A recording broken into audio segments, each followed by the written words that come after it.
नमस्कार फ्रेंड, प्रश्न है एक डीलर अपने माल को अपनी लागत मूल्य से 30% अधिक अंकित करता है और फिर उस पर 15% की छूट देता है। एक वस्तु की लागत मूल्य क्या है जिसे वह 84 रुपया लाभ पर बेचता है। आइए इस प्रश्न को सोल्व करते हैं और अपने वीडियो को स्टार्ट करते हैं। और आज के इसी वीडियो में इसी टाइप का 2-4 प्रश्न और सोल्व कर लेंगे। तो देखिए पहला प्रश्न क्या है। एक दुकानदार एक वस्तु के चिन्हित मूल्य पर 5% कमीशन देना चाहता है लेकिन 10% का लाभ भी अर्जित करना चाहता है।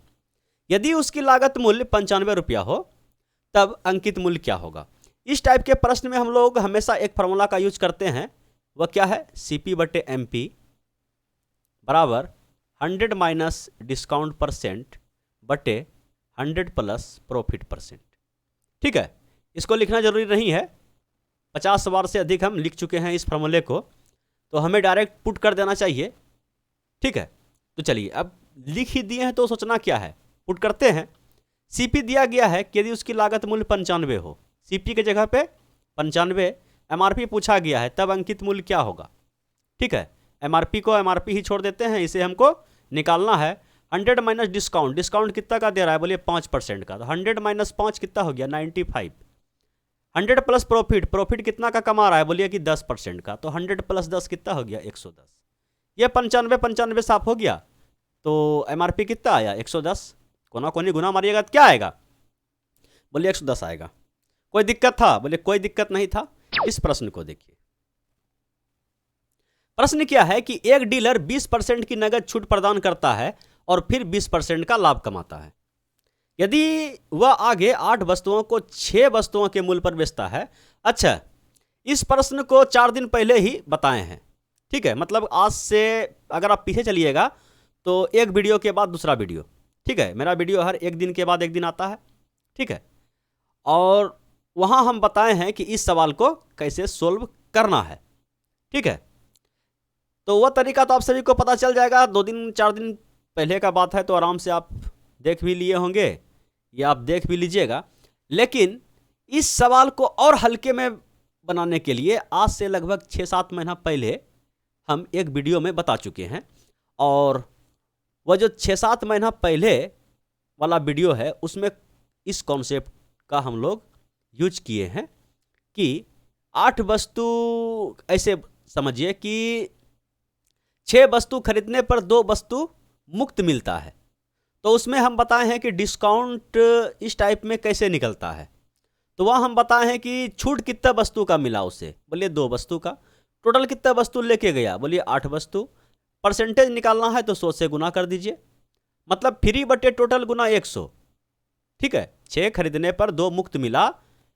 ठीक है, वही तो कुछ अलग भाषा में लिखा हुआ है कि आगे 8 वस्तुओं को 6 वस्तु के मूल्य पर बेचता है। मतलब क्या, 6 खरीदो 2 मुफ्त पाओ। समझ पा रहे हैं भावनाओं को। अगर आप इसको सोल्व कीजिएगा तो ये कट जाएगा आपका 4 से, ये कट जाएगा आपका 25 से। तो डिस्काउंट जो निकला इस टाइप से, वह निकला आपका 25% का डिस्काउंट। और एक डिस्काउंट जो है 20% का, वह डायरेक्ट मुंह खोल के बोल रहा है कि 20% का हम MRP पे छूट देंगे।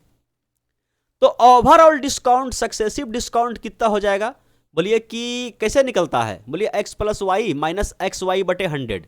मतलब क्या, 20 ये वाला, ठीक है, और 25 ये वाला, कि 8 वस्तुओं को 6 वस्तुओं के मूल्य पर बेचता है। तो इस टाइप से 25% डिस्काउंट हम लोग निकालें तो 20 प्लस 25 और माइनस क्या, 20 गुना 25 बटे क्या, 100। समझ पाए, तो ये कट जाएगा आपका 25 से 4 बार में, 4 से ये कट गया आपका 5 बार में, और ये हो गया आपका टोटल 40। ठीक है, तो 40% का ओवरऑल वह छूट दे रहा है। उसके बाद भी 20% का वह डीलर लाभ कमा रहा है। तो यहां से हमें अंकित मूल्य पूछा गया है, तो फिर बस वही फार्मूला CP/MP। ठीक है, CP/MP, CP को CP छोड़ दीजिए और MP को MP छोड़ दीजिए। ठीक है, तो CP/MP क्या होता है, 100 minus discount percent, discount overall discount 40% का, तो 100 माइनस 40 तो ये हो गया आपका 60। ठीक है, और 20% का लाभ कमाता है, तो 100 प्लस प्रॉफिट 100 प्लस 20, तो ये हो गया 120। ये कट जाएगा आपका 1/2 बार में।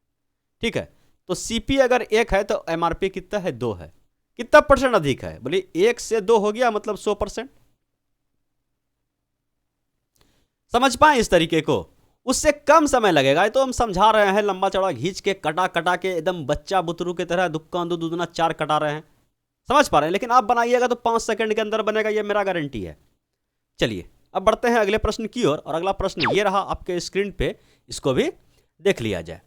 प्रश्न क्या है कि एक डीलर अपने माल को अपनी लागत मूल्य से 30% अधिक अंकित करता है और फिर उस पर 15% की छूट देता है। अच्छा, ये क्वेश्चन आ गया थंबनेल वाला, ठीक है।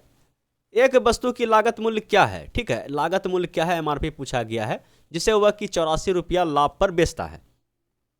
हम लोग मान लेते हैं कि उस वस्तु का जो क्रय मूल्य है वह 100 रुपया है, ठीक है। तो वो जो मार्क किया है, कितना किया है, 30% बढ़ा के 100 में खरीदा, तो इसका जो एमआरपी रखा हुआ 130 रखा, ठीक है। और फिर 15% का छूट दिया। अगर ये एमआरपी इतना है तो बोलिए सेलिंग प्राइस क्या होगा? बोलिए कि ये एमआरपी पे 15% छूट दिया तो सेलिंग प्राइस हम लोग निकाल देंगे 130 का 85%, ठीक है। ये क्या निकलेगा? बोलिए सेलिंग प्राइस निकलेगा। तो सेलिंग प्राइस हम इधर साइड में लिख लेते हैं, सोल्व करके निकाल देंगे, ठीक है। तो बोलिए 1 0 से 1 0 कट गया, तो ये कट जाएगा आपका 5 से 2 बार में, 5 से ये कट जाएगा आपका 17 बार में। अब थोड़ा सा गुना ऐसा कीजिए तो कटा दीजिए, ये 8 दूना 16, 17, 8.5, इसको गुना कीजिए। बोले 13 पचे 65, 65 करीब 5 हाथ में कितना 6, और 13 8 74 से 104 और 6 110, और एक अंक के बाद दशमलव। तो ये हो गया इसका सेलिंग प्राइस, ठीक है। हम लोग अपने तरीके से निकाल रहे हैं, हम लोग अपने मन से सीपी मान लिए हैं 100, एमआरपी 130। तो अपने हिसाब से, मतलब हम लोग के हिसाब से प्रॉफिट कितना का हुआ? बोले 100 में खरीदा और 110.5 रुपया में बेचा, तो प्रॉफिट हो गया हम लोग के हिसाब से 10 रुपया 50 पैसा का प्रॉफिट हम लोग के हिसाब से। लेकिन सवाल बताया कि उसको 84 रुपये का लाभ हुआ है, तो ये जो 10.5 रुपया हम लोग के हिसाब से है, ये 84 रुपये के बराबर होगा। तो एक का वैल्यू क्या हो जाएगा? बोलिए एक का वैल्यू हो जाएगा, ये पॉइंट उड़ाइए, यहाँ 0 चिपकाइए, ये कट जाएगा आपका 5 से कटेगा ना, इसको 21 से कटा दीजिए, 21 पंचे, और ये होगा 21 चौके, ठीक है। और ये 5 से फिर कट जाएगा आपका 8 बार में, मतलब एक अनुपात का मान आ गया 8 रुपया। मतलब हम लोग के अनुसार हम लोग का 1 रुपया सवाल का 8 रुपया के बराबर है। तो पूछा गया है कि वस्तु का क्रय मूल्य क्या होगा, ठीक है, मैंने पूछा गया है। तो लागत मूल्य बताओ। तो हम लोग लागत मूल्य अपने हिसाब से कितना माने हैं? 100। तो 1 का वैल्यू 8, तो 100 का वैल्यू कितना होगा? बोलिए 800 रुपया। समझ पाए? बोलिए हाँ समझ में आ गया। चलिए अब आगे बढ़ते हैं और इस प्रश्न को भी देख लेते हैं। प्रश्न क्या है कि दो स्थान ए और बी एक राजमार्ग पर 100 किलोमीटर दूर है। एक कार ए से और दूसरी कार बी से उसी समय शुरू होती है। यदि कारें एक ही गति से एक ही दिशा में यात्रा करती है तो वह 5 घंटे में मिलती है। यदि कारें एक दूसरे की ओर, अच्छा ये सवाल तो बता चुके हैं पिछले वीडियो में, लेकिन वहां पे एक डाउट रह गया था कि सर ये जो आप विपरीत दिशा में, देखिए सवाल के कुछ इस टाइप से है कि ये ए है और ये स्थान आपका बी है, बीच का दूरी 100 मीटर है, 100 किलोमीटर है, ठीक है। एक कार चला इधर से एक्स के स्पीड से और एक कार चला ये वाई के स्पीड से, और एक ही दिशा में गया तो बिंदु सी पर मिल गया, ठीक है। तो इसका शॉर्ट ट्रिक हम बताए थे कि अगर ये विपरीत दिशा में चलता है तो 1 घंटे में मिलता है। तो विपरीत दिशा में क्या होता है कि x प्लस वाई बराबर हम लोग क्या मान लेते हैं, चाल बराबर दूरी बटे समय, 1 घंटा में दूरी कितना है। अगर विपरीत में चल रहा है तो ये क्या होगा। चलिए इस सवाल में थोड़ा सा लॉजिक है, और लॉजिक क्या है कि फिर हम क्या कर दिए थे कि x माइनस वाई बराबर भी 100/5 कर दिए थे दूरी को। जबकि x माइनस वाई अगर समान दिशा में चल रहा है तो दूरी 100 हमें नहीं मानना चाहिए था, ठीक है। समझ पाए कि अगर ये समान दिशा में चले तो दूरी को हम 100 नहीं मान सकते हैं। लेकिन हम वहां पे क्या किए थे कि हमेशा दूरी को फिक्स कर दिए थे और तड़ाक तड़ाक झड़ाक झड़ाक क्या करते थे, आंसर निकाल के चिपका रहे थे। तो आज के वीडियो में मतलब वही बताने वाले हैं। इसी उद्देश्य से इस सवाल को फिर सेट किए हैं कि वह हम दूरी हमेशा जो 100 मानते थे क्यों मानते थे। चलिए इस प्रश्न को पहले सोल्व कीजिए, उसके बाद आपको समझ में आ जाएगा कि वह दूरी हम 100 क्यों मानते थे।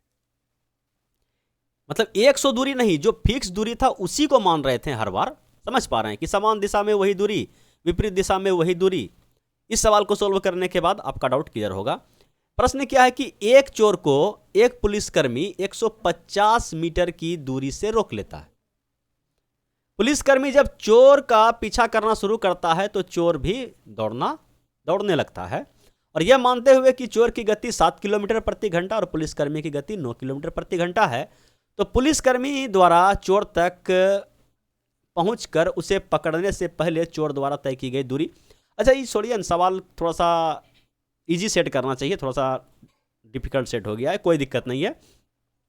देखिए इसमें क्या है कि ये जो दूरी है, ठीक है, यहाँ पे पुलिस है और यहाँ पे आपका बोलिए कि चोर है, और ये जो दूरी है 150 मीटर है, और इसका चाल जो है 9 किलोमीटर प्रति घंटा, इसका चाल है 7 किलोमीटर प्रति घंटा। ठीक है, अब जैसे ये इसको रोका, ए बाबू रुक जाओ, तो ये क्या किया, भाग गया, और इस बिंदु पर चोर को पकड़ लिया गया पुलिस के द्वारा। तो ये दूरी आपसे पूछा गया है। तो सबसे पहले आप में ये बताइए, यहाँ पे एक कॉन्सेप्ट छिपा हुआ है कि देखिए चोर का चाल भी अगर 9 किलोमीटर प्रति घंटा होता और पुलिस का चाल भी 9 किलोमीटर प्रति घंटा होता, तो बोलिए कब पकड़ता, पुलिस चोर को कब पकड़ता, बोलिए कभी नहीं पकड़ पाता। ठीक है, तो बताया गया है कि चोर का चाल जो है 7 किलोमीटर प्रति घंटा है, तो अब जो है पुलिस इसको पकड़ेगा, पुलिस इसको पकड़ लेगा, कौन स्पीड से, बोलिए कि 2 के स्पीड से। ठीक है, यहाँ पे रिलेटिव स्पीड काम कर रहा है, सापेक्ष चाल काम कर रहा है, वो भी समान दिशा में चाल हम घटा दिए। लेकिन अब बोलिए कि जब पुलिस भी भाग रहा है, चोर भी भाग रहा है, मतलब एक दिशा में भाग रहा है, तो कितना आगे है पुलिस से चोर, कितना आगे है, बोलिए कि 150 मीटर। अगर इस चाल से ये 150 मीटर की दूरी को तय कर ले, समझ पा रहे हैं, तो क्या होगा, चोर पकड़ा जाएगा। अब समझ में आया कि हम हमेशा वहां पे समान दिशा में भी यही दूरी मान लिए थे 150 किलोमीटर, और विपरीत दिशा में भी 150 किलोमीटर क्यों माने थे, क्योंकि ये जो रिलेटिव स्पीड है, इससे तो यही 150 किलोमीटर की दूरी तय हो रहा है। समझ पाए, मैदान साफ कर दिए हैं, कोई दिक्कत नहीं है, ऐसे भी हम बता चुके हैं, लेकिन फिर भी बता देंगे, कोई दिक्कत नहीं है। समझ पाए, बोलिए हाँ समझ में तो आ गया।